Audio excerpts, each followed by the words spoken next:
we do not see anything that would give rise to hypothesis of any substantive work going on there. This morning you told our colleague from AP that Iran didn't appear to be actively enriching uranium. If you could just tell us a little bit about that.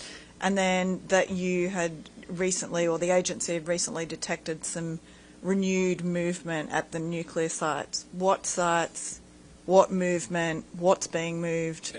Any more details there? Yes, well, we have limited detail because our presence, going back to our Chinese colleague question, our presence has been limited. We are trying to build it back. And we are inspecting in Iran, not at every site that we should be doing it, but we are gradually coming back. We are not inspecting the struck or the stricken sites, Natanz, Isfahan and Fordow, to be very, very clear.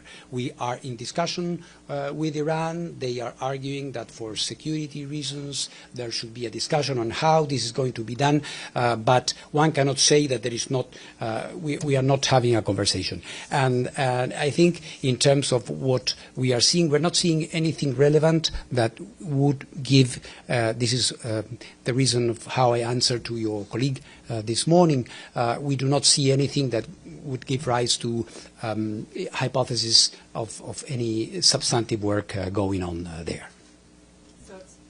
So it's just movement at the site, not movement of normal movement. goods. You know, these are big industrial sites. There are trucks, there are people moving, but nothing that would say, you know, that would allow us to think that there is work involving the material, for example, that is there, or centrifuges or things like that of a certain dimension magnitude. Thank you. Question over there.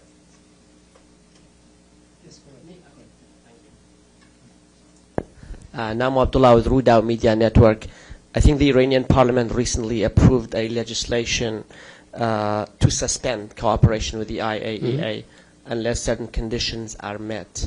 I'm asking what concrete steps are you taking to regain full access in order to be able to verify? Thank you. This is part of what I mentioned when I talked about our meetings in Cairo. They passed legislation, but as I said very respectfully to my Iranian colleagues, internal legislation creates obligations for Iranians, not for the IAEA.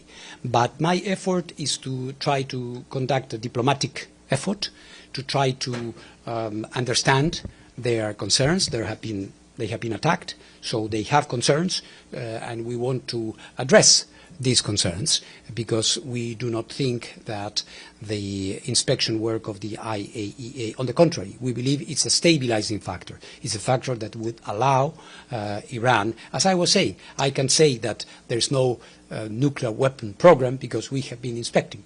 If we don't inspect, if we are not there, then of course the doubt, the concerns start to grow. So this is why we are answering in this way. We are explaining what we want to do. In fact, they know because they have been inspected for decades. We know our work very, very well. We know how we conduct it. They know how we do it. Thank you, Director Grossi. My name Yes. is Ahmed Fathi of ATN News. Hello. Thank you.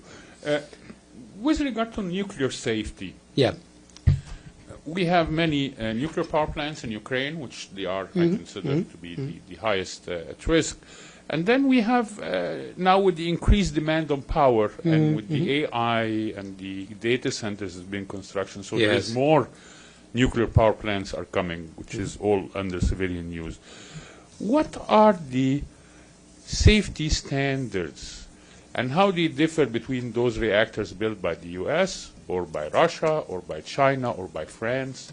Where do we stand and what's the role of the IAEA in trying to mediate sort of an agreement or a treaty similar to the NPT but for nuclear safety for civilian use? Thank you. Thank you for the question. Very important. You know, the good thing is that the safety standards are the same for all. The IAEA, through a commission on safety standards and on standards or on transportation, on waste, on all the activities that are related to the peaceful application of nuclear technology are approved and agreed by all.